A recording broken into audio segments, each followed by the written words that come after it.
Hello, good evening, everyone. I'm Kunan Rahman, the Business Integrity Specialist at Transparency International, and I welcome all of you to our session from red flags to green lights, business integrity solutions for public procurement. Public procurement spending globally is in trillions. Estimates suggest that 10 to 25% of that is lost to corruption. Corruption in public procurement threatens fair competition, economic opportunities, and public service delivery. It particularly harms small businesses, women-owned enterprises, and vulnerable groups by creating barriers to accessing opportunities and undermining transparency. We have all seen bridges to nowhere being built, collapsed infrastructure, or even fake hospitals that only exist on paper. Therefore, it comes as no surprise to all of us sitting here that addressing corruption in public procurement is crucial for delivering on the SDGs. So where does business integrity fit in all of this? For too long, business has been a silent partner, so to say, a passive recipient of all the anti-corruption jargon, as Nicola mentioned in the plenary earlier today. We are all well aware that we cannot go the mile alone, and collective efforts are a necessity. So this earlier narrative on business being a silent actor is fast changing as there is growing consensus on the massive role that the private sector can play as equal partners in the fight against corruption. To address public procurement challenges, we need solutions that come from all angles. And this workshop delves into three pillars of business integrity solutions: collective action, robust anti-corruption compliance, and leveraging ESG strategies that are based on Transparency International's business integrity program priorities. So before we begin this workshop, I'd like to share with you what this workshop is not. It is not a blah blah session where we come to talk about high-level ideas and pat ourselves on the back. This workshop is about getting into the how. So each one of our esteemed speakers will get into exactly this question on how. How can we offer practical solutions and insights of what works on the ground? And with that, before turning to our speakers and introducing them, I wanted to give you a little taste of what we are doing at Transparency International. In the collective action space, we have our flagship initiative, the Integrity Pact. Integrity Pacts, as many of you may know, are a unique anti-corruption tool that goes beyond mere pledges.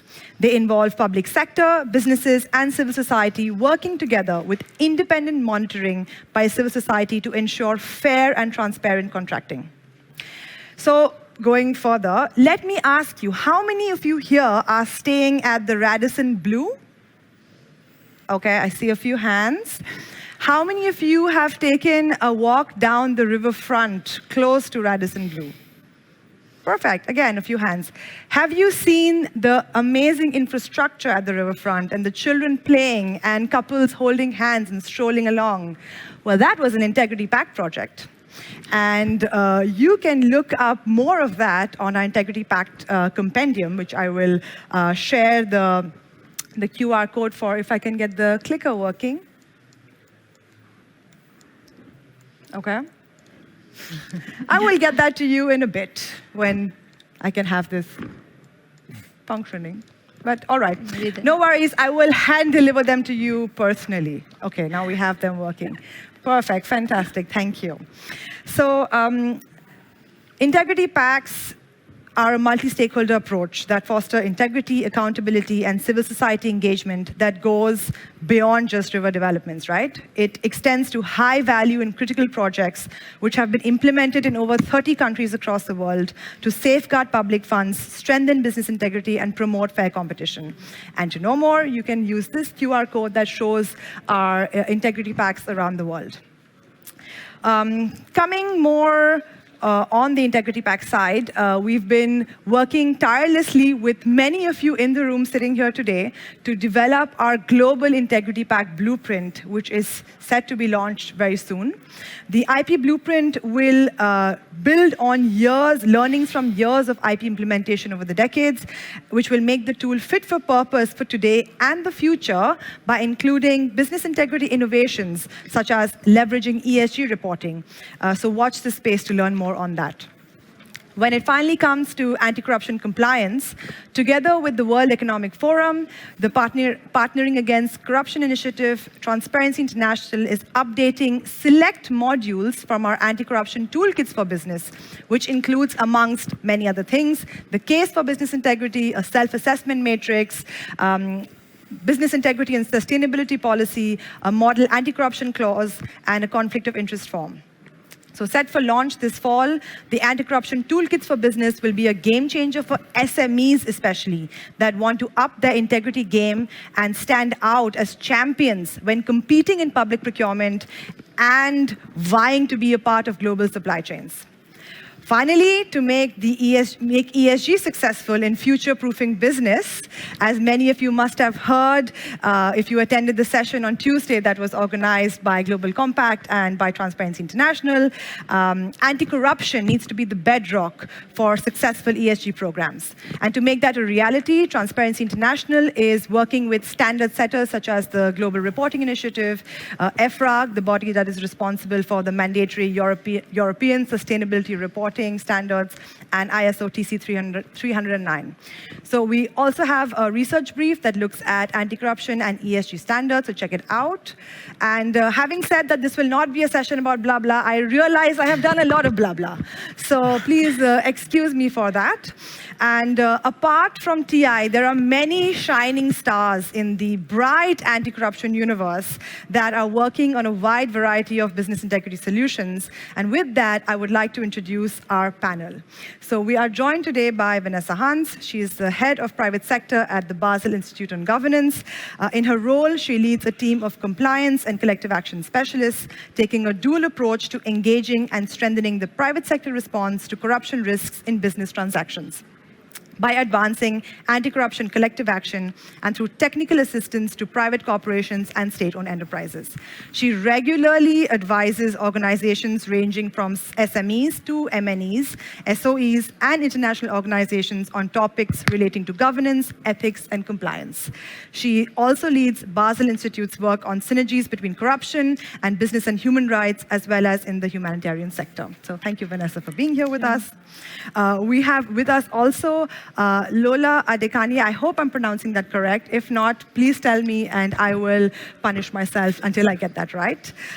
She has dual responsibilities at the Center for International Private Enterprise, serving as the country director of SAIP Nigeria, overseeing operations and a cross-thematic portfolio of programs in the country, and leading the accountability, governance, and integrity strategy in the sub-Saharan Africa region as the program director. Lola is an experienced international development professional with a demonstrated history of conceptualizing and executing innovative ideas, even in difficult institutions and environments, such as a flagship initiative that she'll be speaking about later, implemented by SAIP called Ethics First. So more on that when you introduce that. Finally, we have Ines Castresana, who is the coordinator of Poder Ciudadano, TI Argentina's private sector and compliance program. She's been working on integrity and transparency issues for more than 10 years in civil society and in different public bodies. She worked in the General Secretariat in International Relations of the government of the city of Buenos Aires as manager of institutional quality and integrity projects, as an advisor in the National Parliament, and in the transparency unit of a national public office. She has also had previous experience in the Center for the Implementation of Public Policies for Equity and Growth as head of legal affairs in the justice and transparency area. And finally, we have the only man on our panel, Valerio Fedele. I hope I pronounced that correct. It's fine. yeah, who is a senior manager with extensive international experience in risk management, anti-corruption, performance improvement, and strategic consulting and change management. Currently, he's serving as head of group internal control system and reporting at Autostrada per Italia. Again, hope that pronounced that correct. Valerio is an active member of the business at OECD Anti-Corruption Committee and deputy vice chair of B20 Brazil Integrity and Compliance Task Force. Throughout his career, he has consistently driven positive change and advanced integrity and transparency in the corporate sector. So now that you've been introduced to our very bright stars in the anti-corruption ecosystem, let's kick off the discussion to see how we have been implementing these incredible solutions on the ground.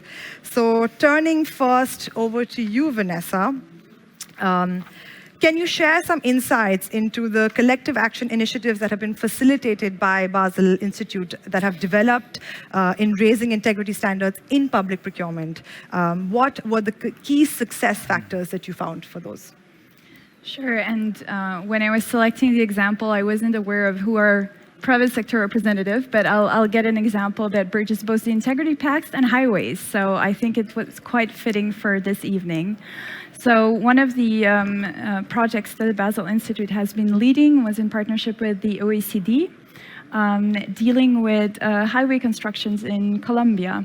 So the OECD and the Basel Institute have developed something called the high-level reporting mechanism, which is a reporting mechanism that is based on different procurement projects. So it's really well defined to a specific procurement project.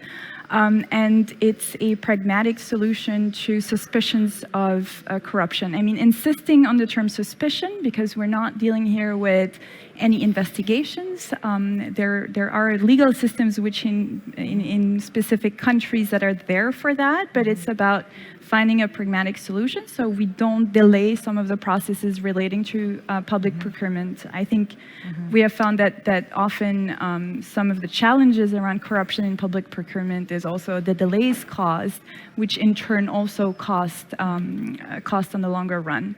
So in this specific case, it was about several hundreds of kilometers of highways and tunnels in Colombia, and the high-level reporting mechanism was used on several occasions with regards to specificities around some of the tunnels along this highway. So again, concretely, the high-level reporting mechanism was embedded within one of the government agencies in charge of the highway implementation. And any suspicions was then raised to a specific body composed of independent experts, both relating to some of the technical specificities of the construction, but also the procurement process as such. And it has been used, so I think that's one of the interesting parts. It's been actually used with regards to specificities to one of the tunnels, which was actually found to be favoring one of the bidders over another. And here's the practical sense of the high-level reporting mechanism was that it was then raised, and the procurement, the agency in charge of procurement then changed the specificities. It then, of course, triggers a whole legal process on the side, but through the high-level reporting mechanism, the project was able to push through with the new tendering requirements and not causing lengthy delays. I mean, oftentimes when something arises and a corruption scandal emerges in procurement process, there are several years of delays. So that was one of the, I would say, one of the success stories. But since we're not here to talk about blah blah, I think what's really also important is sometimes some of the challenges around some of these initiatives. We often talk about success stories, but I think we have a lot more to learn from some of the challenges.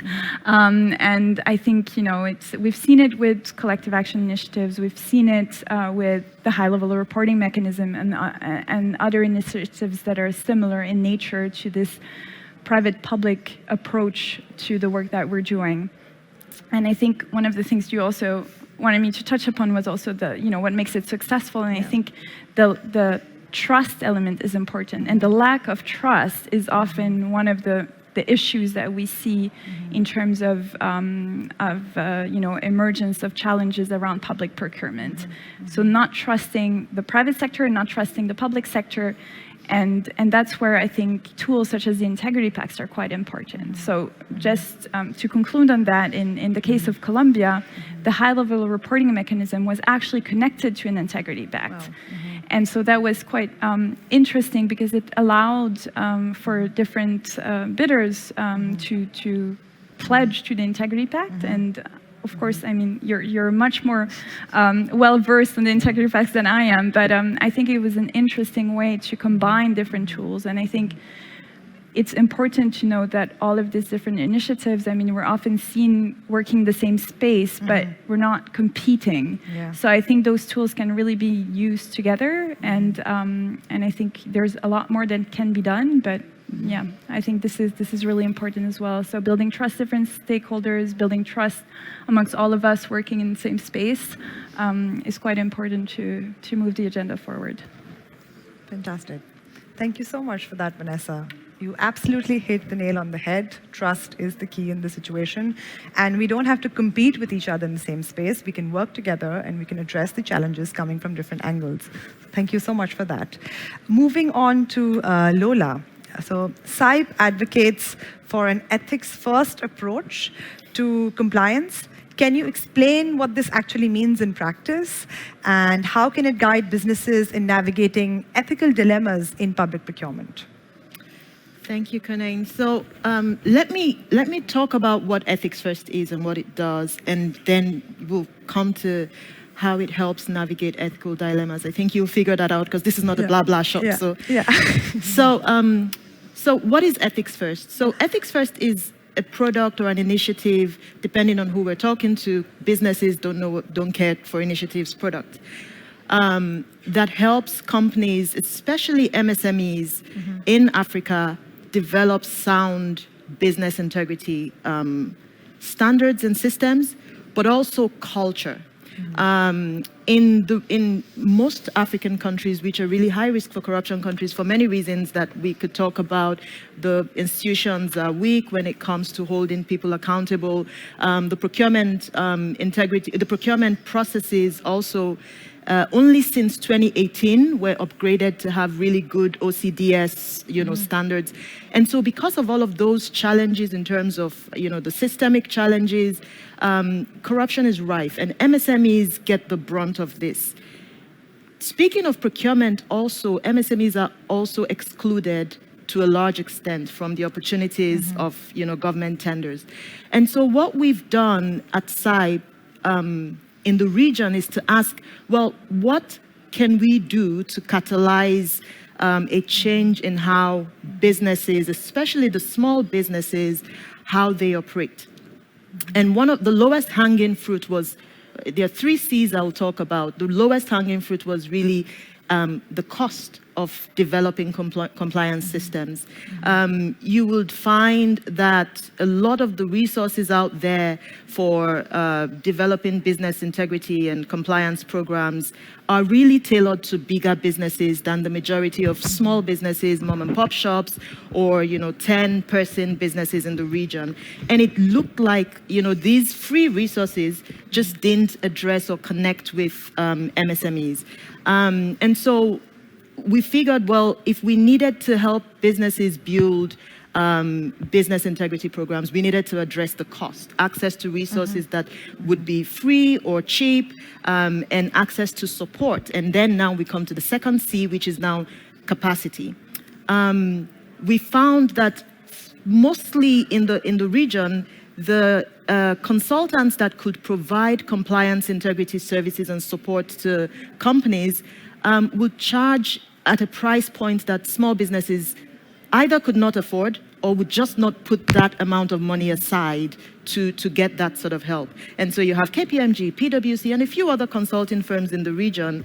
But the small business whose profit margin is like, just about enough, would not put money aside for that. And so then we developed a network, the Africa Business Integrity Network, of brilliant experts who can provide capacity. But beyond that, we figured, well, it's one thing to know how to, prevent corruption in your operations by developing policies.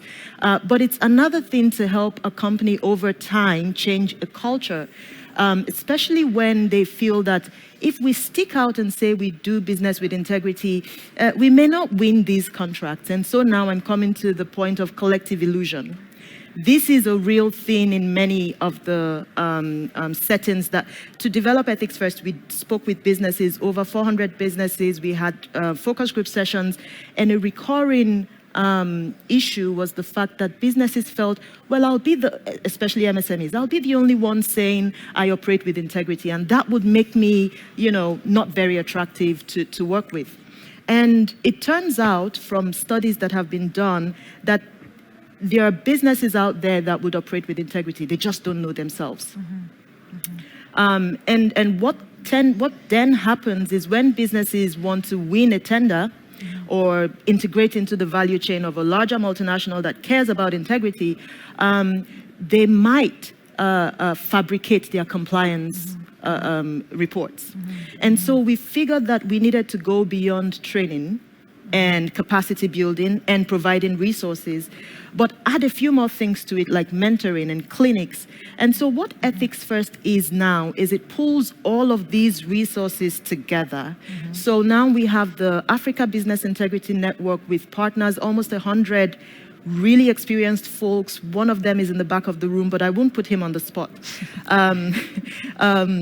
In 13 countries right now, who now, through the Ethics First website, can connect with businesses, small businesses that think, I used to be afraid of sticking out like a sore thumb, but now at least I can connect with these folks who can mentor me and assist me. And so on Ethics First, it's a very methodical process where MSMEs go in there, put in their basic details, and they have a preliminary risk assessment done, and then they can follow a step-by-step process of developing policies and understanding what those policies mean, and then connecting with experts who can tell them how to strengthen those policies. Now, over time, what that means is once the businesses have a culture of ethics and integrity ingrained in their practices, but also in the culture of the businesses, when they face ethical dilemmas in procurement, they're able to now reach out to folks in that network to say, I have this challenge. What should I do, or what can I do about it? And so we will be testing the waters on a procurement integrity program in the coming months. I'm looking forward to building a bridge like the one next to the Radisson in Lagos, and I hope you all visit. Well, not me building it myself. Yeah. Hey.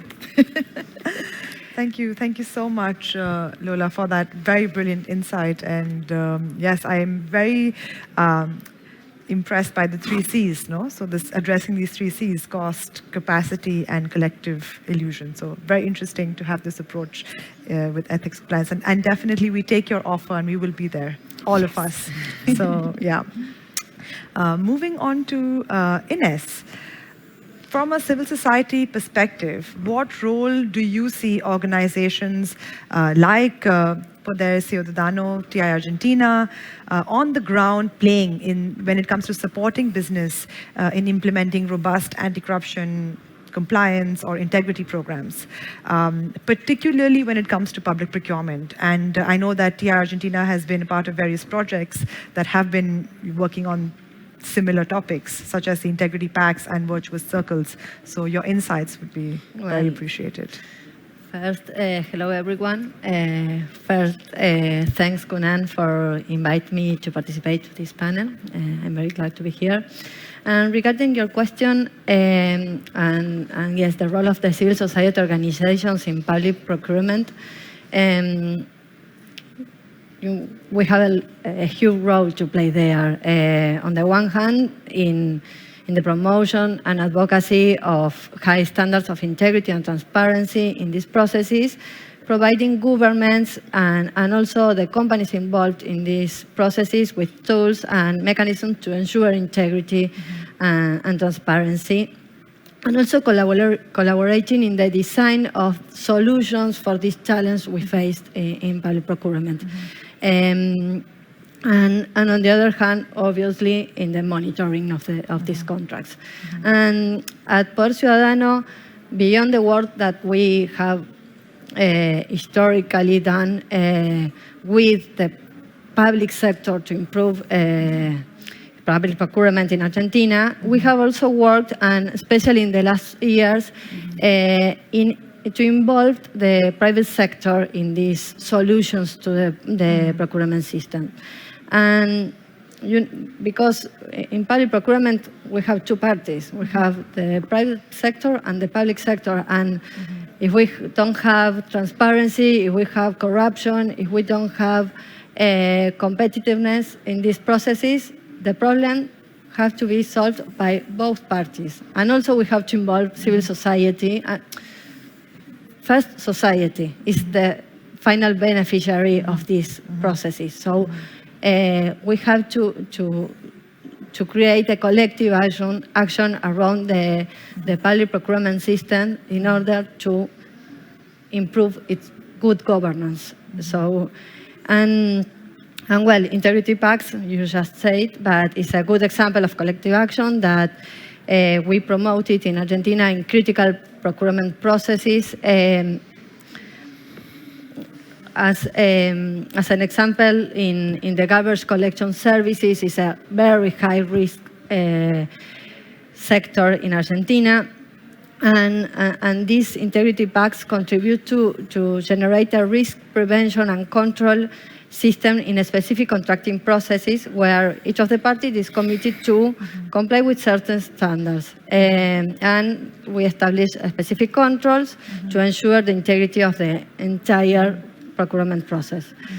And in the last integrity pacts in which we have participated as an external monitors, we have especially focused on including, beyond the obligation of the public sector, of the contracting authority, a specific transparency and anti-corruption obligations and participatory mechanisms to be carried out by the contractor or supplier. For example, the supplier must have an integrity program, the supplier must disclose its beneficial owner, and also their suppliers' beneficial owners. And in the case of services, they have to provide information to the community and implement a communication and accountability channel with the users of the service during the concession.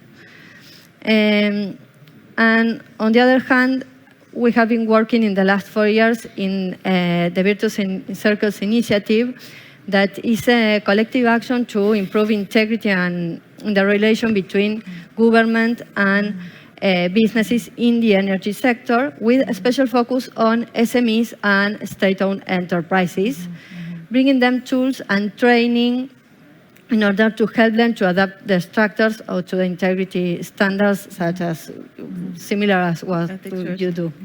Yes, we have to talk about that. Obviously, and in the framework of this initiative, after building this capacity in SMEs and providing them with information first about what is an integrity program, but because it's something that in many cases they don't know what is an integrity program. At least in Argentina, it's a very big country, and when we travel with for provinces to some provinces, and we start talking about integrity, they ask us what is integrity. So we have to start for the beginning, no? And after we create that environment, maybe I can say it, we are working now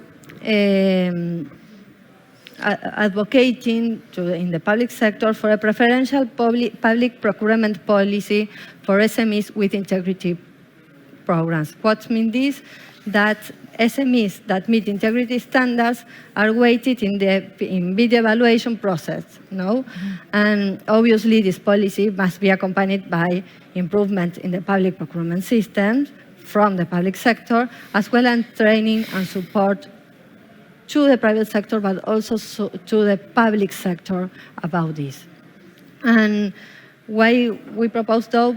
Because I think that this is a way to strengthen companies by providing them with tools to participate in public procurement and overcome the challenge they face due to corruption.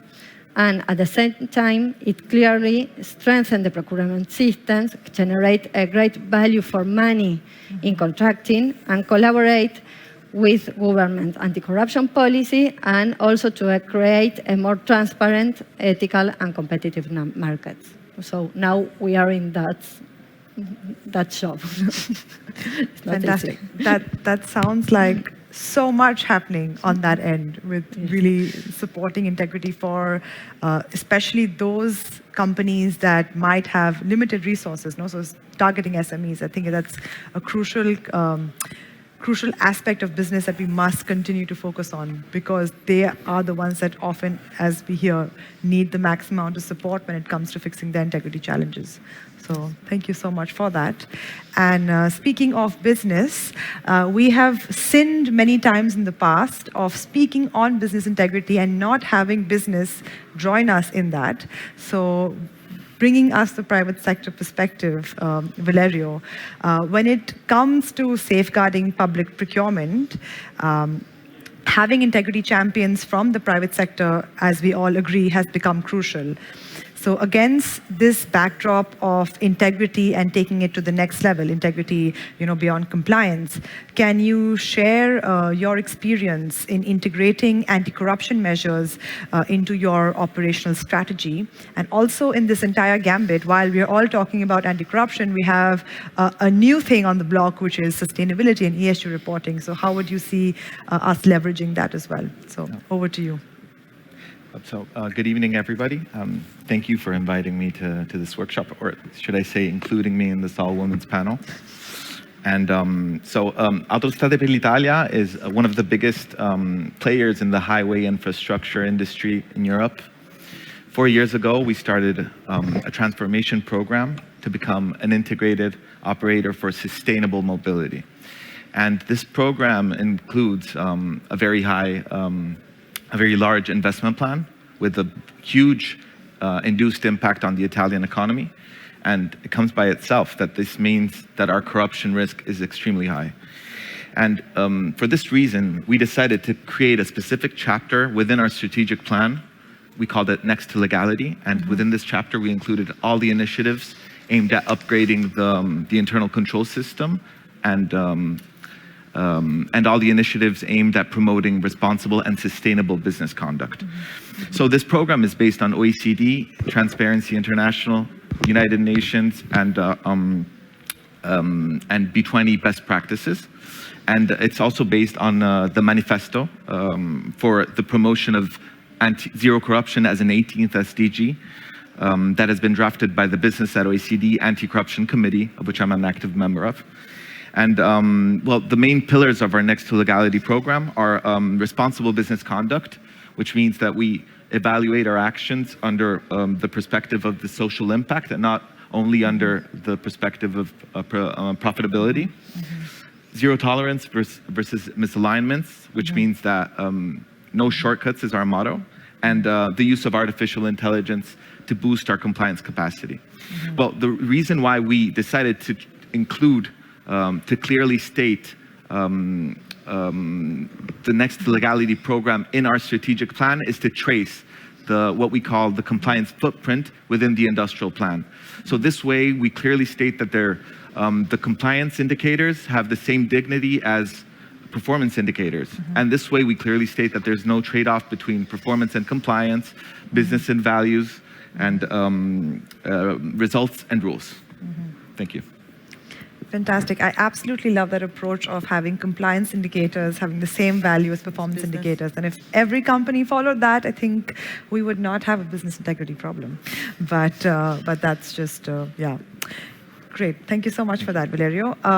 So now we've got a bit of an understanding of what each one of us are doing in our areas, and now sort of digging deep in terms of challenges and opportunities that exist.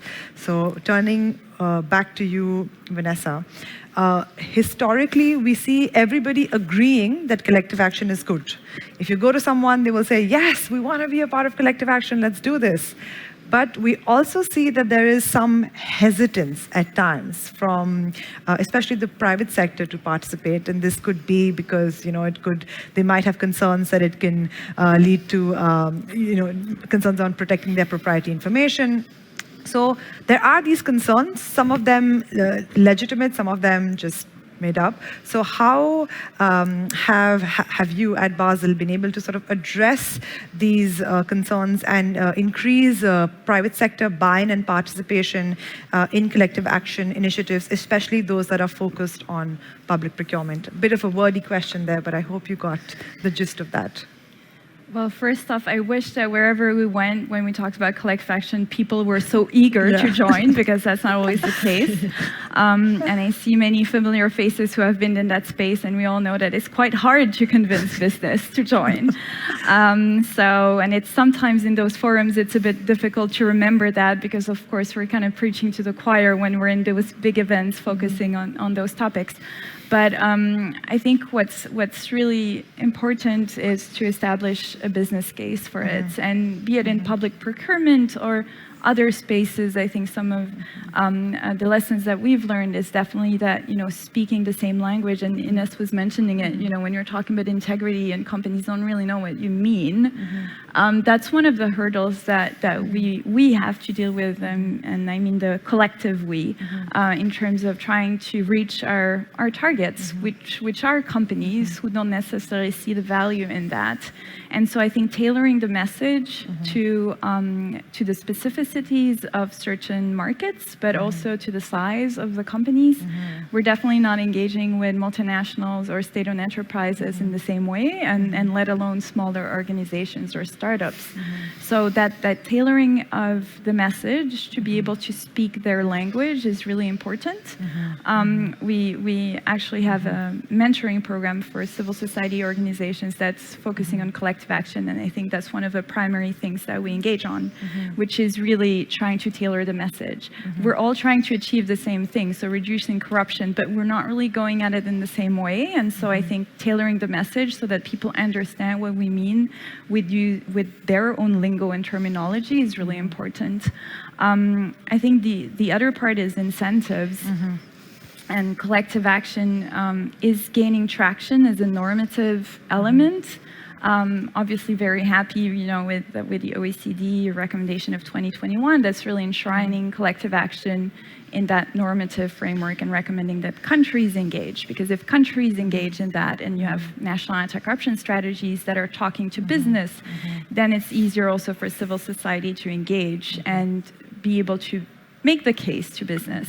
So I think, that's at a higher level. But when we talk about clearer incentives, it's, for instance, access to markets. So I think integrity pacts, for instance, are a great way of dealing with this. And in certain countries, with access and pre-qualification of bidders and so on, I mean, that's something tangible that a company can understand. If you want to have access to a market, you need to be part of this initiative. Absolutely. Or you need to, join a pledge or an integrity pact. And that means that, at the end of the day, there's a contract.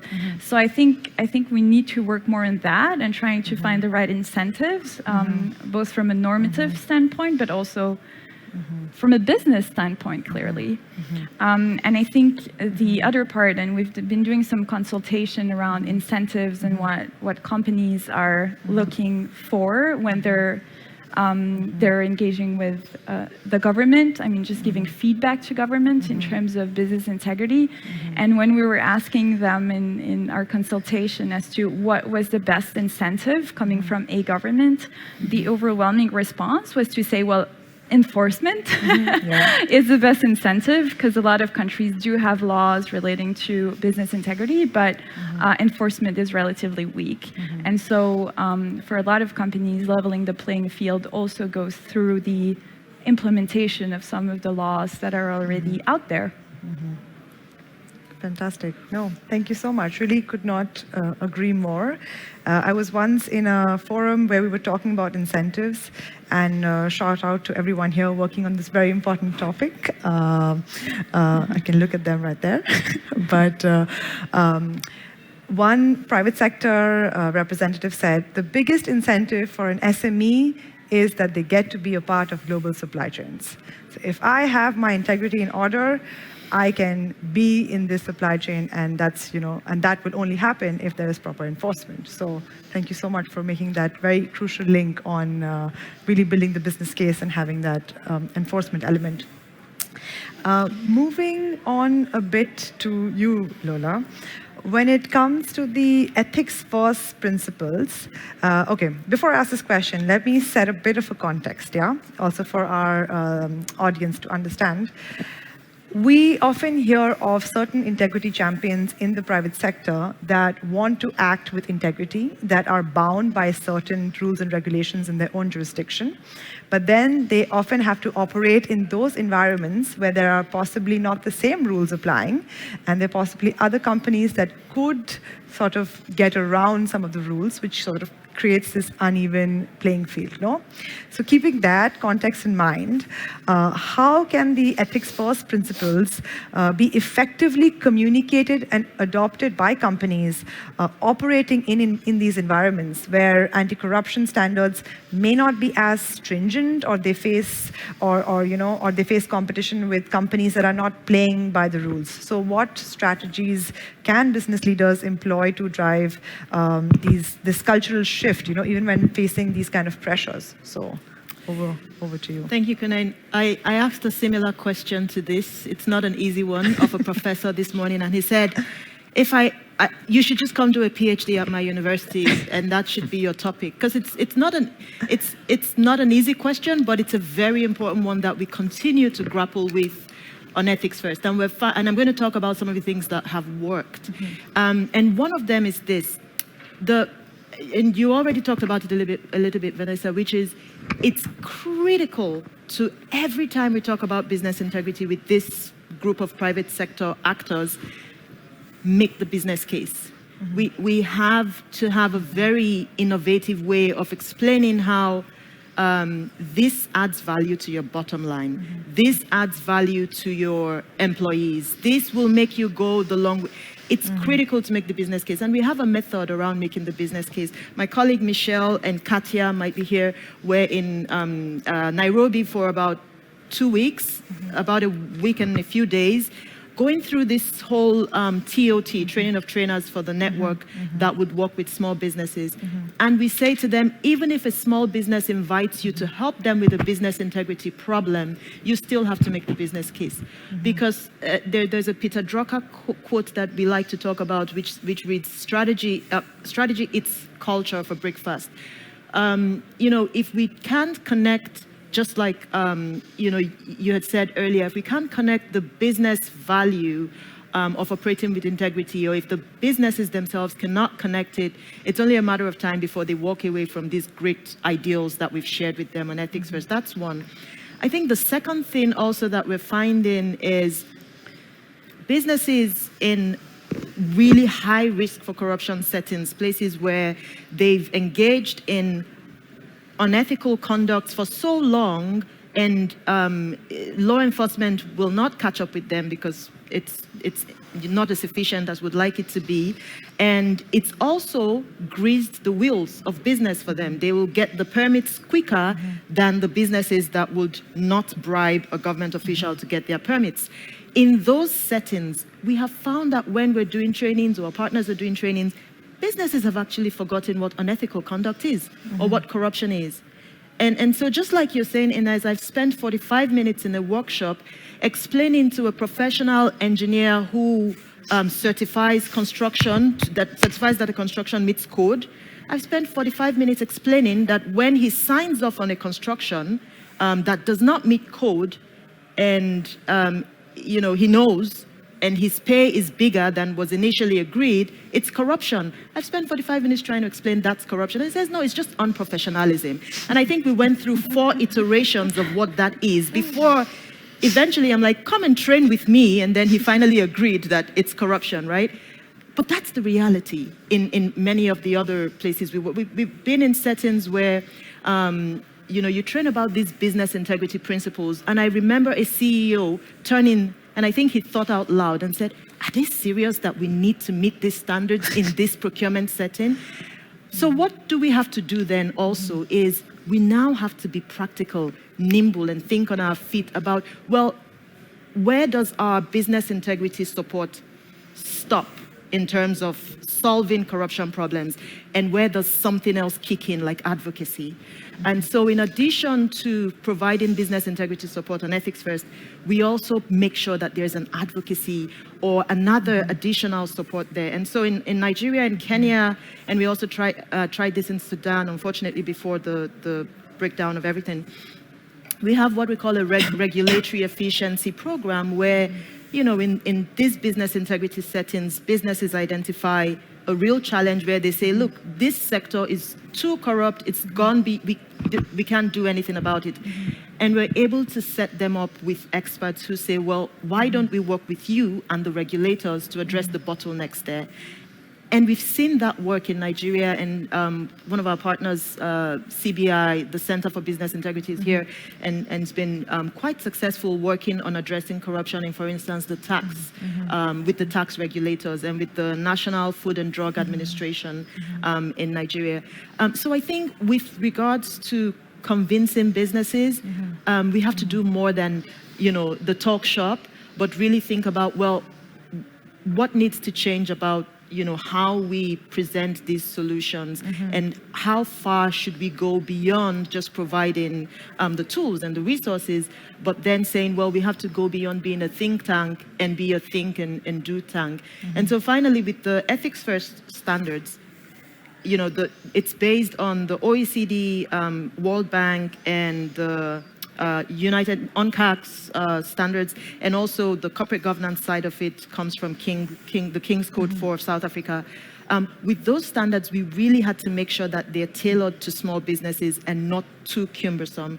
And so when businesses see what they're supposed to do to be listed on Ethics First and be considered low risk, they're not fazed by it, as opposed to when we started off with saying, hey, take a look at these standards, and they're like, who is supposed to respond to like 50 of these? Like, we can't do that. We just have 2 employees, or we have 10 employees, and they, you know, so now that it's synthesized and it's tailored to their risks and their needs, they can see that it's something we can do. Finally,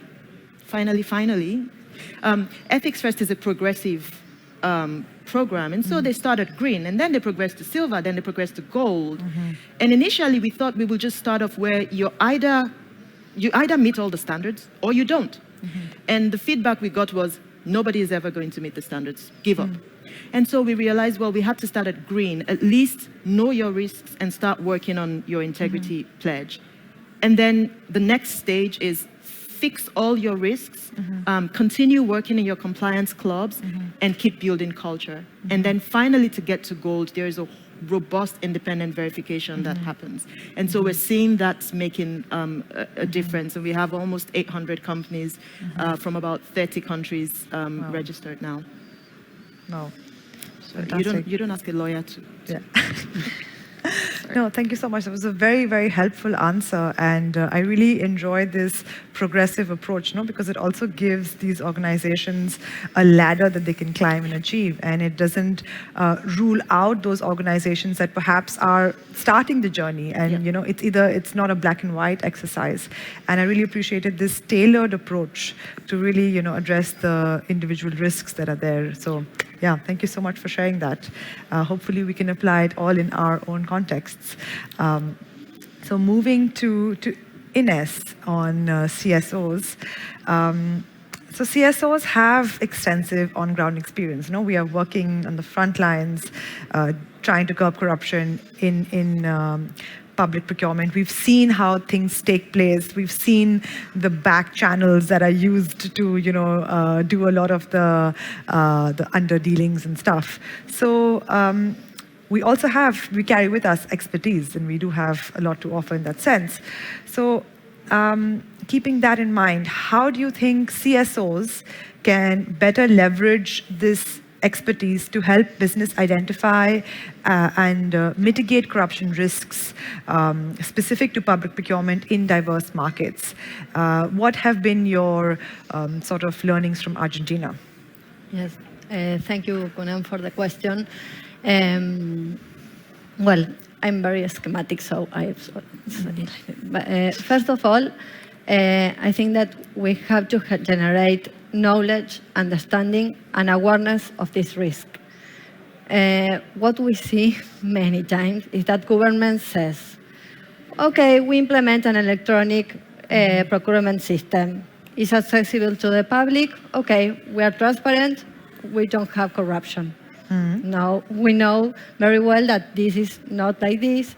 It's an important step to have transparency on public procurement, but it's not enough. It is necessary to identify red flags and mitigate them both from the public and the private sector. Secondly, to generate a dialogue with each of the parties to understand challenges, needs, and opportunities, and also to convince them that there is a room for improvement. When we talk with different SMEs, what they say a lot of time, that they do not participate in public procurement because they know that they are previously arranged. So we have to help to break that culture of not participating because we know that there are corruption. And I must say that it's not easy. I don't have the solution. If someone has the solution, please let me know. But maybe there is where integrity pacts or collective actions are necessary, no? And third, we have to generate spaces for training and dialogue on these risks and what measures can be adopted and how to act when they happen. Also, both with the public and the private sector, and also to train local civil society, because as Poder Ciudadano, we can't monitor all contracting process, so we have to train local civil society, journalists, and communities in the monitoring of the contract. And last but not least, to generate spaces for dialogue between all parties to work together on these risks or challenges that exist in public procurement. And here I will give you 2 examples that I think something work. The first one, in the recent years and until the last change of government, we collaborated with the implementation of improvement in the public works systems in Argentina through what was the Public Works Observatory. This was a space where participated civil society organization, academia, different areas of the Ministry of Public Works, also representatives of the companies of the sectors and of the workers. And we worked on generating consensus of what we have to do to improve public procurement process in public works. We have different systems there. And we had a lot of good experience there. So dialogue is necessary. And another, most recently, last week I went to a province in Argentina. In Argentina we have a federal system, so each province has its own contracting system. And we organized a meeting with different actors regarding that policy that we want to implement to promote preferential policies for SMEs. And there was a representative of the government and there was a representative of the SMEs.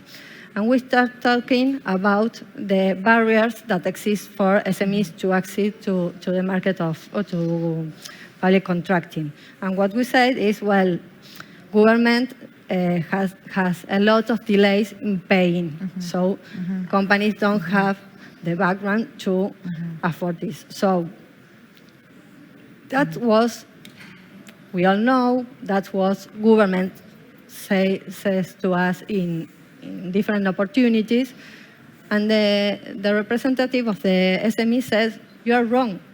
That's not the main problem. It's a problem, yes, but if government have a good planning of their contracts, their contracting, their tenders, we have time to prepare to accede to that, to participate in the contract and to get some financing to afford this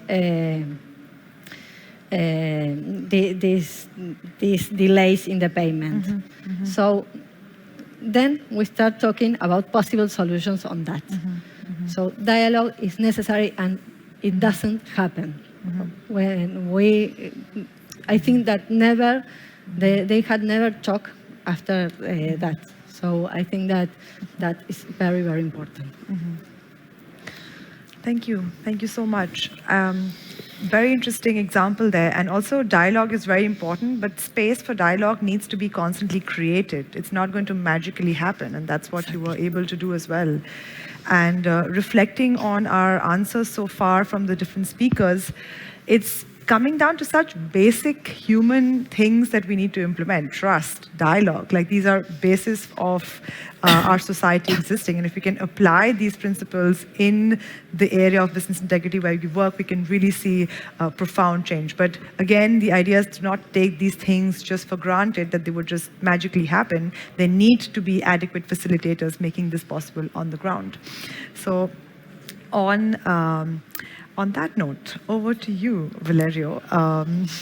So moving a bit into the private sector zone. So public procurement, especially when it is targeted at large infrastructure or high-value projects, which often involves companies with complex, multi-tier supply chains that span multiple countries and regulatory environments, how can businesses effectively promote integrity and ethical practices throughout their entire supplier network?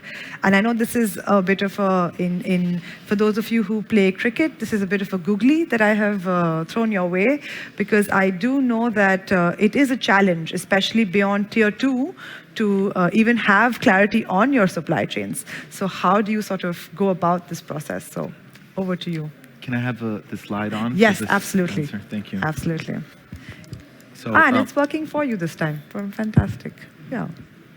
So, as an active member of the Business at OECD Anti-Corruption Committee, I feel that we have a great responsibility in fighting a global cross-cutting issue that is compromising the future of next generations. For this reason, at the committee, we drafted a manifesto for promoting zero corruption as an 18th SDG. If we can go to the next slide, actually, because this one is just to introduce. The manifesto sets out the 10 rules that private and public companies, public organizations, should follow in order to guarantee a sustainable and corruption-free business ecosystem. And these rules are organized in 3 main clusters. The first is changing the way we think about corruption, which means that we have to eliminate biases for which corruption cannot be eliminated. And this means that companies have to change the way they think and design their compliance programs. They should now be aimed at eliminating completely compliance corruption and not reducing it, not managing it.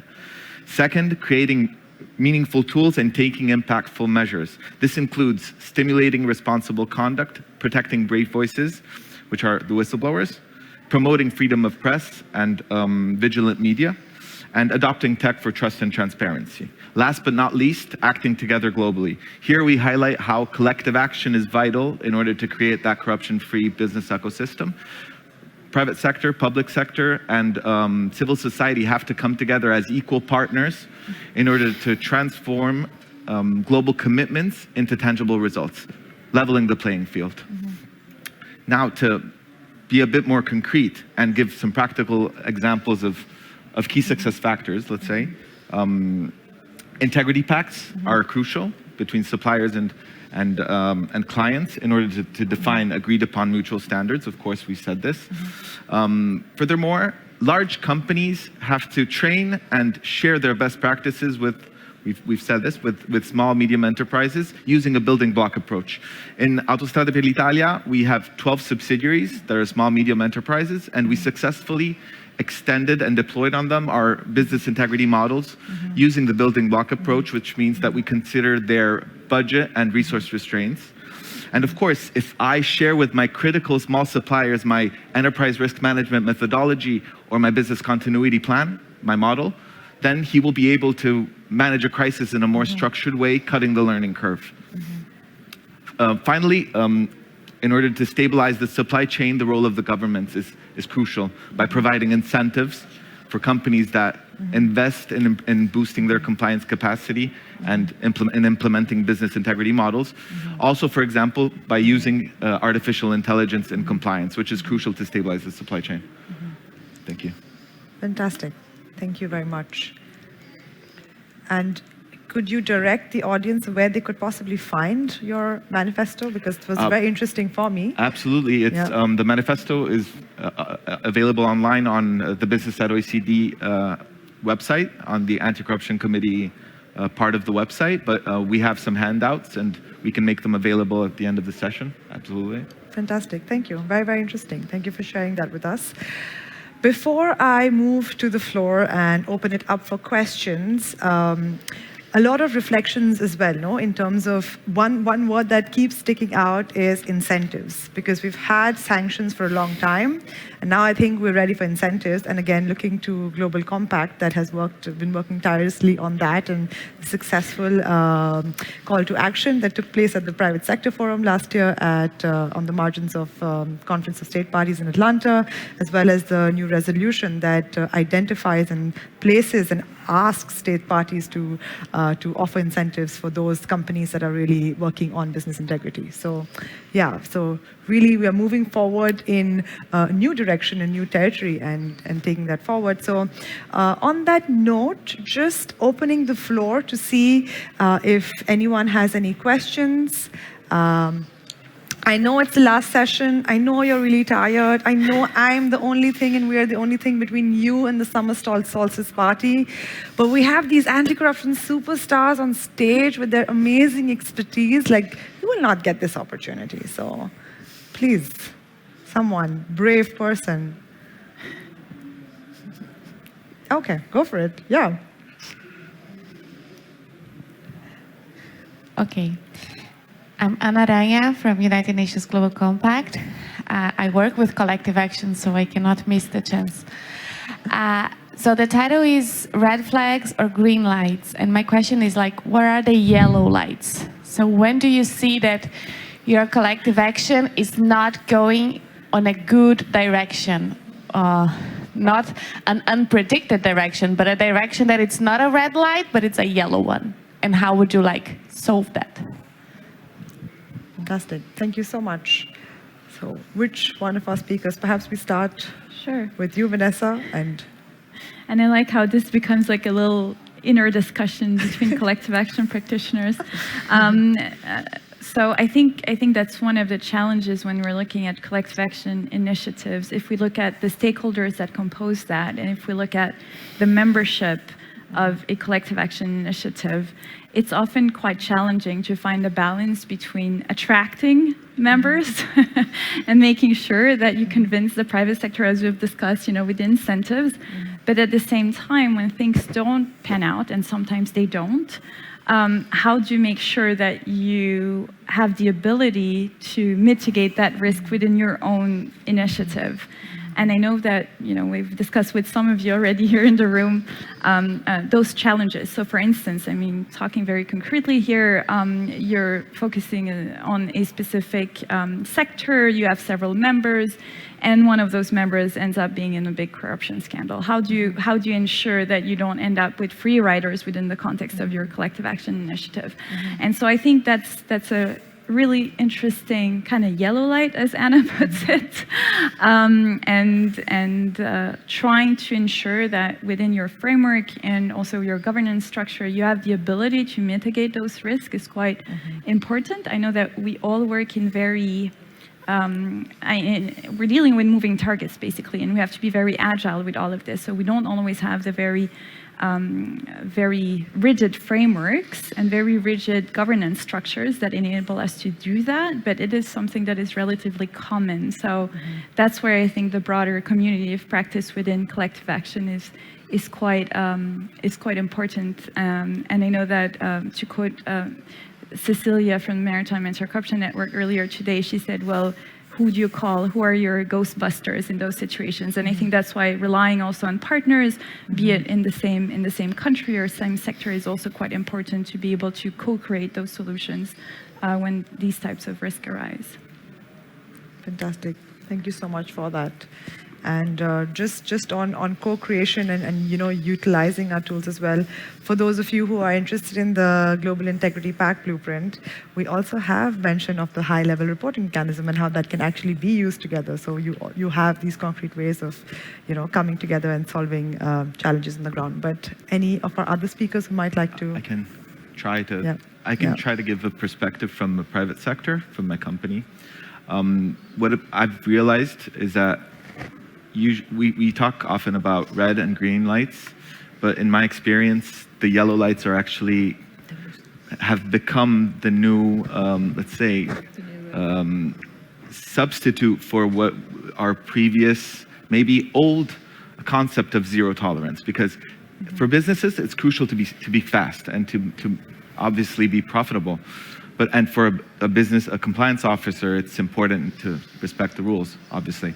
But what we've noticed is that now that the social role of companies has changed to get to our objectives, collective action is necessary. And sometimes, the rules are sometimes slowing down the possibility of having collective actions, of having agreements, of having deals with suppliers.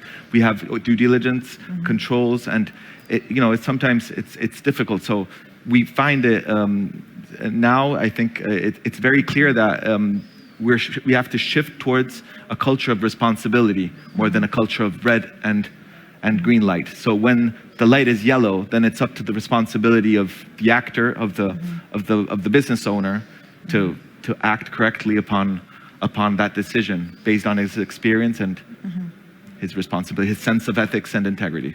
So that's what we have to work on. At least that's what we're working on in the private sector. I hope that answers a bit.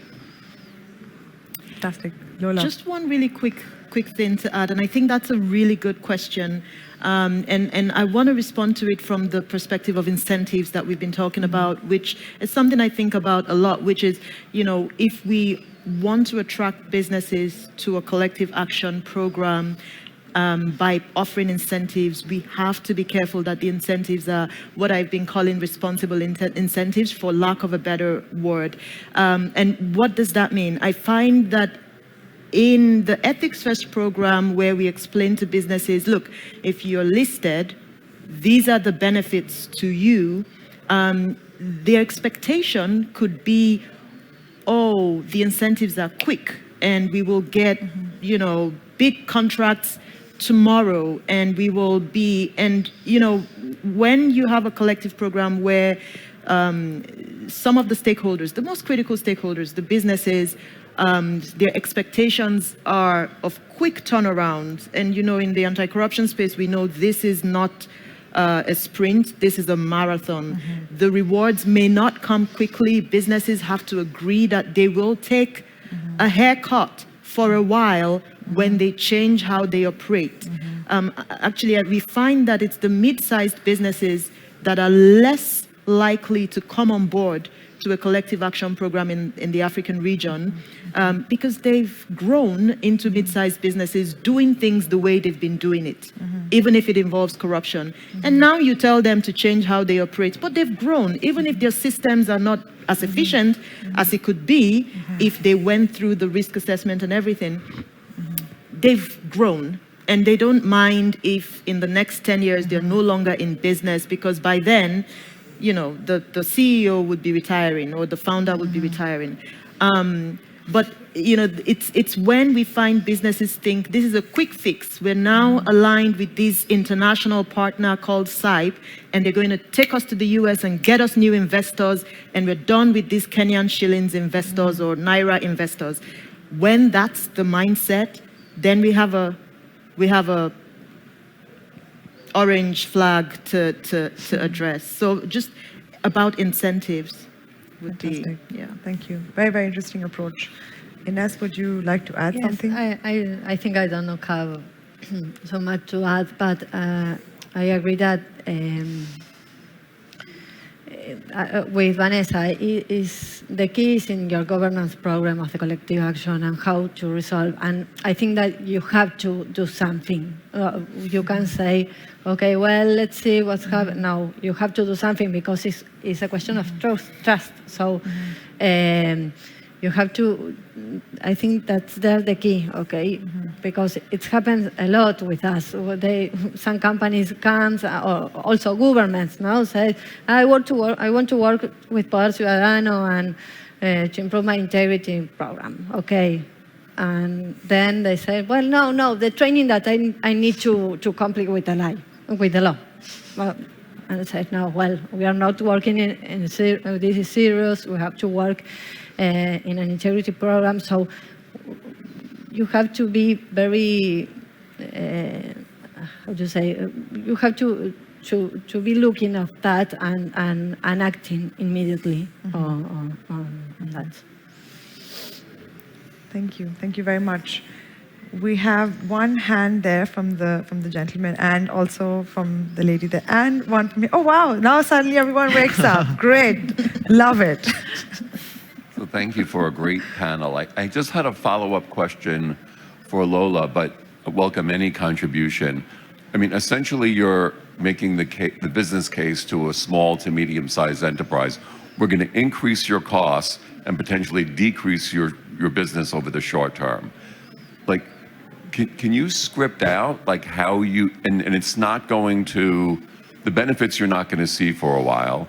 How do you script that out to a small to medium-sized enterprise? Please, go ahead. That's a good question, Richard. And it so happens that you're sitting right next to Adam, whose organization put together this really brilliant resource I recommend to anyone who's putting together training for small businesses. It's called, and that's the Society for Corporate Compliance and Ethics, and it's called Compliance on $1 a Day. It's a very useful resource that we've applied in developing the compliance programs that we introduced to MSMEs. And I think we can only stack them with one challenge at a time. So we don't stack them with the increased cost. Because we're able to actually design compliance programs that takes into consideration, one, their resource capability, and two, their risk, the risk that they experience, the size, the pattern, the dynamics of the risk that they experience.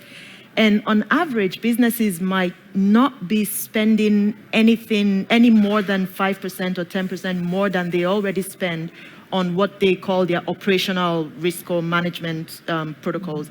So what we make sure that our partners are able to do for MSMEs is integrate their compliance or their corruption risk management protocols into their business or operational systems. So it's not an added on program.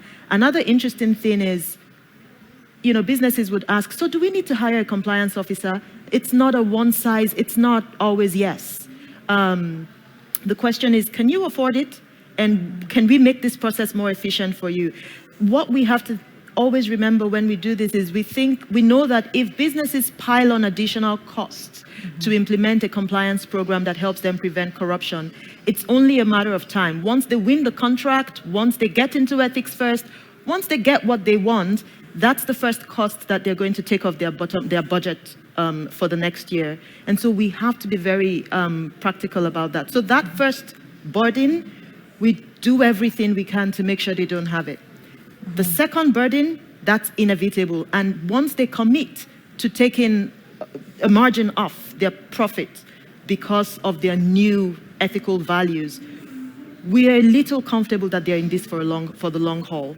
One of our Ethics First listed companies is in the room. He talked about, waiting to get a license for up to 2 years. And he knows colleagues who are getting these things 2 weeks or 3 weeks, but they're waiting.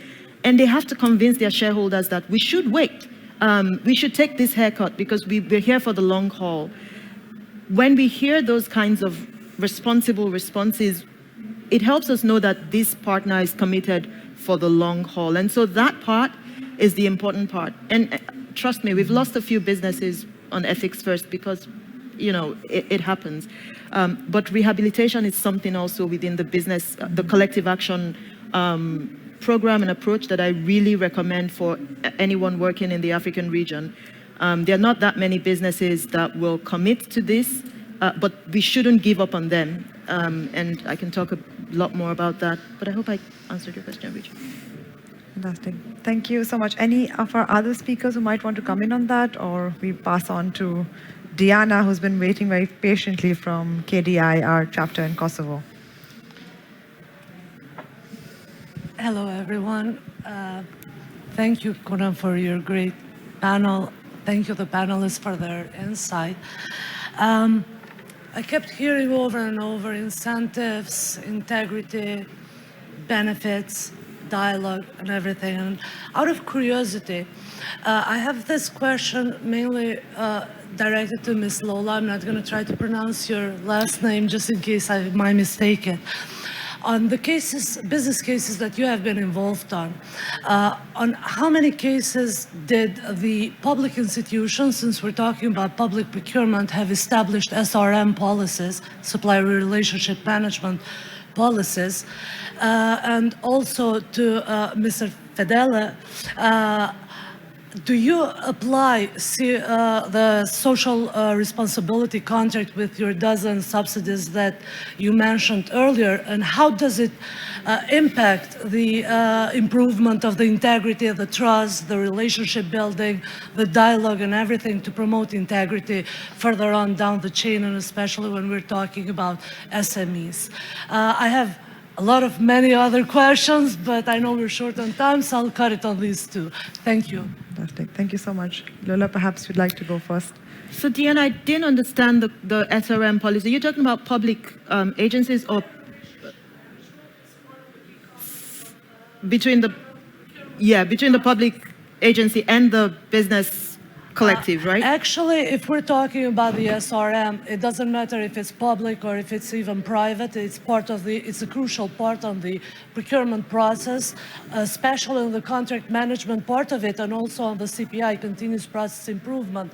So when you guys were talking, my head was spinning. It's like, is there an analysis as to how these two key contributors that promote building up relationship, trust, dialogue, etc., contribute to the business integrity, and of course deems some sort of incentive for the especially SMEs, because one of the key problems is promoting SMEs on a very harsh competitive environment, and when we also have to take into consideration procurement principles such as equality as one of them. So I like that question, because we are just on the cusp of expanding a commercial-based SRM, so it's business to business. Mm-hmm. And we actually have the first, but what we call them in the Ethics First ecosystem is value chain integrity partners. So we're trying to move away from development lingo, but that's essentially what it is. And what is a value chain integrity partner? A value chain integrity partner is mostly a multinational company, but a larger company that works with many MSMEs and wants to make sure that those MSMEs meet the same standards, or at least better standards of business integrity that they have. And the first one, called Wangara Capital, was with us at COSP last year, really talking about why they committed to these standards. So that's one commercial approach. The procurement, so the government to private sector approach is the next one we've just started to explore, and that's a lot more tricky. And so conducting focus groups was the first thing we did last year. And working with businesses already in the procurement space with a particular government agency in Abuja, and really learning, first of all, from their perspective, what they will be worried about in getting into these kinds of relationships. And honestly, one of the first things that's come through is trust, where the businesses feel, of course, by the time the tender is published, the government agency already knows who's supposed to win it. Mm-hmm. Why am I bothering to spend so much money putting together an application? So building trust is one of the areas. So we're learning, first of all, what the challenges will be before going into that sort of arrangement. And hopefully by the end of this year, we will start the first one. But I'm very cautious. I'm very cautiously optimistic on that front. But on the commercial front, it was a much easier process. And by the end of this year, we hope to bring on more VIPs. So if you have partners, companies operating in the African region, and their third-party risk management is expensive or is tricky, this is the sort of program that can support them, where they can find low-risk MSMEs across over, I think, 50 sectors on Ethics First. I'll try to answer. I'll try to be very quick because there's a world behind what we did on the 12 subsidiaries. But to make it short, for us it was more than a matter of contract, it was a matter of culture. Imagine that in 2020, there was nobody on these subsidiaries that was working on business integrity compliance or any of that. So first of all, we created the role. We gave the CEO the sense of urgency and the sense of importance of the matter, and the role was created. So it was a matter of responsibility then. And we leveraged on three elements, but maybe there could be more, but the three main that come to mind: central coordination. We have a central role in our holding company, which coordinates all the subsidiaries in terms of business integrity. Then we have, obviously, training. First, it came from the center, and now they do their training themselves, so that's culture growing. And then we have plug-and-play solutions. So if we develop something at a holding level, then it's very easy to share and plug and play. So we leverage on those quick wins in order to increase culture very quickly. Of course, if you give to the CEO tangible results of the small medium enterprise, of the benefits that come from implementing that solution, that business integrity model, that helps a lot. But we can discuss even more after the workshop if you want. Thank you so much for those answers. And I think Florian, another great anti-corruption advocate and champion from UNODC, has a question. Hi, thank you so much for this interesting panel. I wanted to get back to what the excellent moderator said in the beginning, that public procurement, it's a big volume, and also it means that the states, the governments, have an influence over the practices that the companies display. So I was wondering, from the different perspectives of you panelists, stakeholders, what would you recommend to the states that they can put in place to strengthen business integrity through the power that they have with the public procurement? If there are, from your work, from your experiences, if there are any recommendations on what you would say that the states can do actually to leverage public procurement? Fantastic question.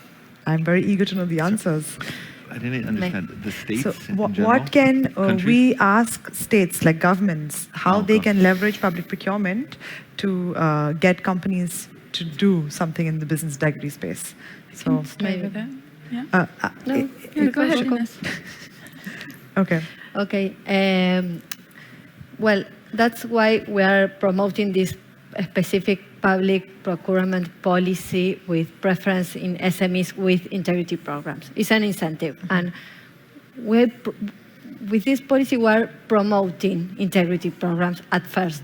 Why? Because in Argentina, for example, we have a law at national level that require integrity programs to participate in large contracts. What's happened? Only multinational and big companies that did very far their integrity programs. We don't want to read it, but then the SMEs are still being a barrier. So what we are promoting now is start to considering in public contracting, you have this concept of value for money. No, we are not only weighting the price, also another things. This is another thing that they have to include in their consideration of a public procurement.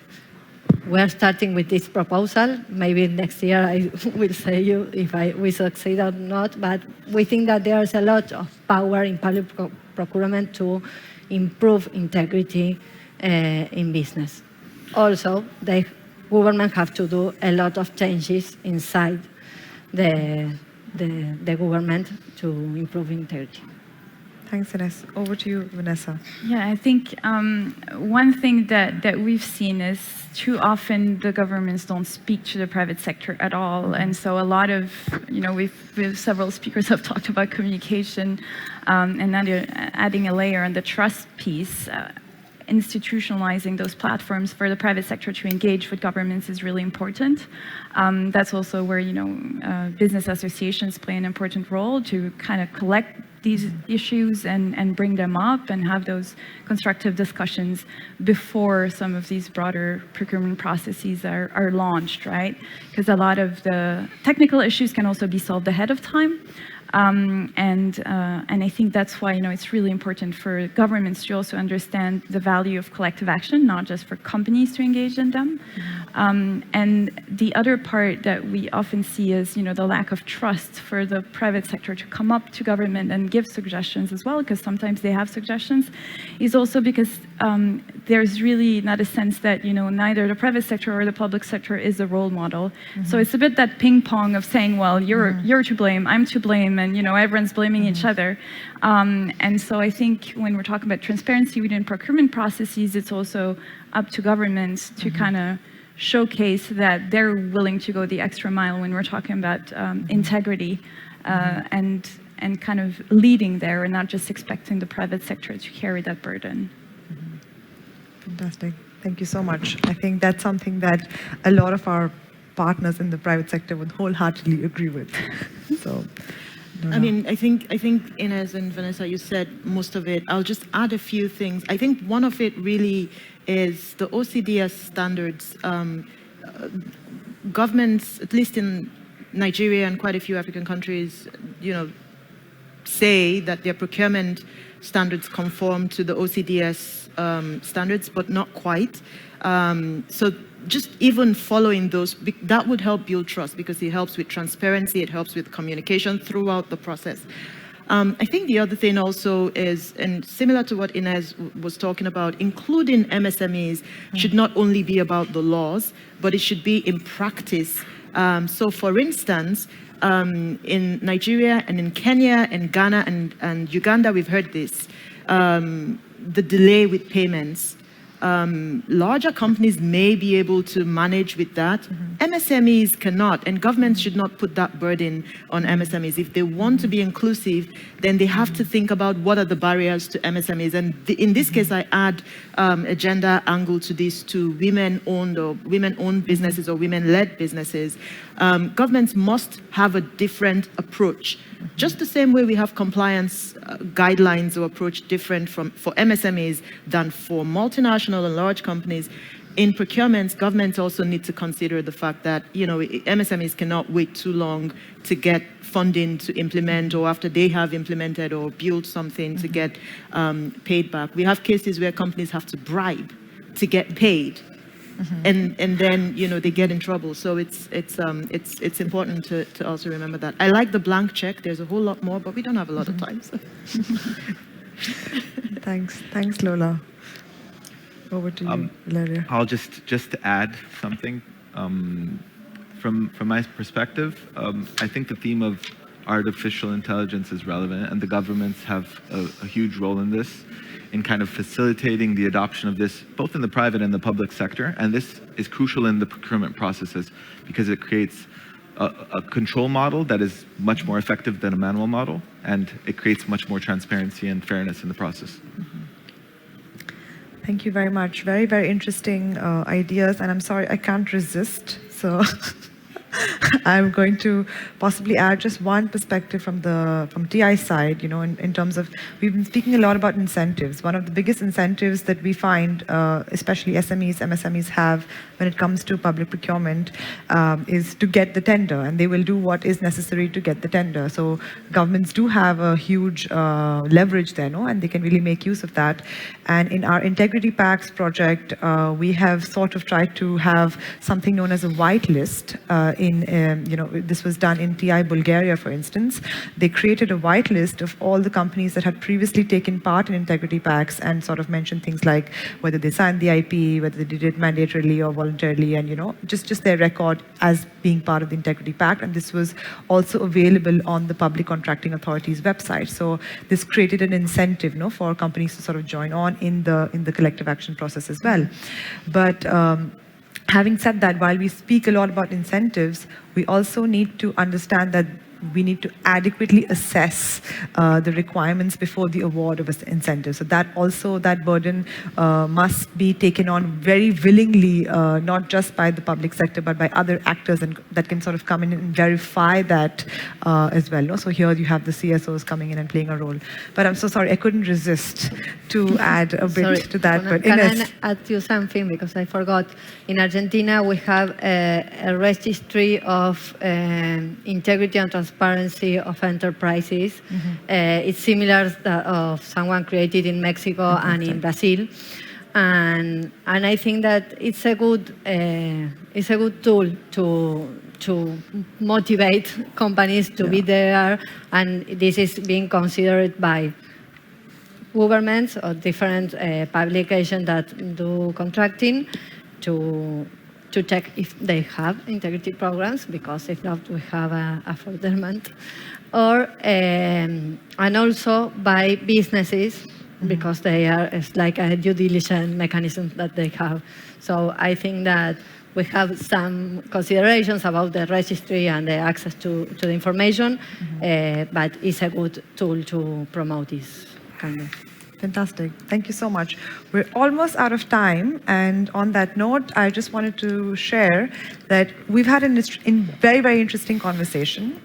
And we should keep this conversation going. So each one of us in this room is possibly here because you sit at this intersection of business integrity and public procurement. So let's really join forces. Let's keep this conversation going.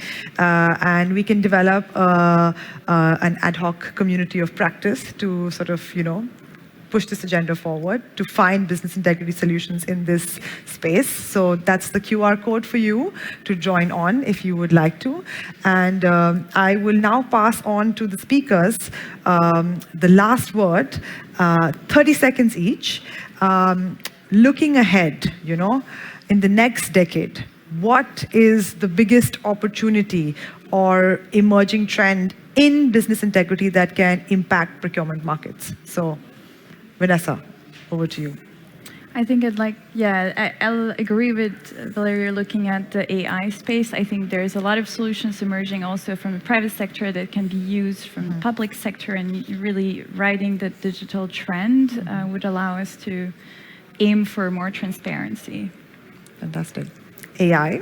So looking forward, we need an urgent action plan to address planet challenges and opportunities. Corruption is the challenge, zero corruption is the opportunity. Fantastic. I love that. Thank you.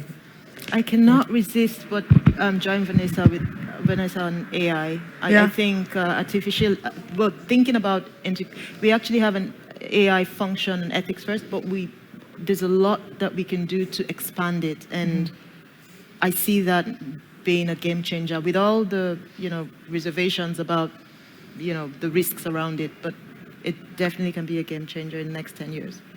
Fantastic. Thank you. Adding to that, I think that we see an increasing focus on working together, on generating dialogue between institutions, between private, public sector, and civil society, and I think that that's a key to improve this. Fantastic. Thank you so much. Absolutely amazing interventions from all of you. I cannot thank you enough for sharing your expertise, your practical knowledge, and really doing your best to not make this a blah blah session and keeping all our audience members awake. So a big round of applause to our amazing speakers, and thank you so much. And big round of applause to the audience that was awake the entire session. Thank you. Thank you. Yeah, let's continue the good fight. Thanks.